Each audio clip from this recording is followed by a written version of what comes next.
গত কিছুদিন ধরে উদয়পুর গোমতী জেলা হাসপাতালে এবং গোমতী জেলা শাসকের কার্যালয়ের বিভিন্ন গাড়ি থেকে ব্যাটারি চুরি করে নিয়ে যাচ্ছিল চোরের দল।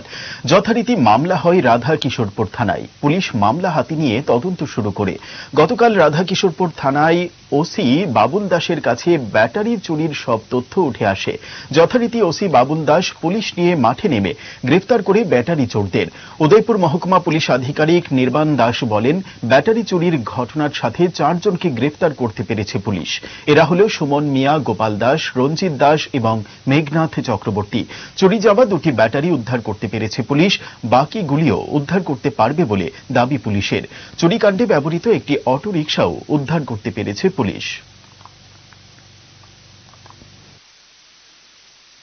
সম্প্রতিকালে গোমতী জেলা শাসকের অফিস থেকে এবং গোমতী জেলা হাসপাতাল থেকে একদল চোর কিছু ব্যাটারি চুরি করে গোমতী জেলা শাসক অফিস থেকে গাড়ি থেকে ব্যাটারি চুরি করে এবং গোমতী জেলা হাসপাতাল থেকে জেনারেটর থেকে ব্যাটারি তুলে নিয়ে যায়, চুরি করে নিয়ে যায়।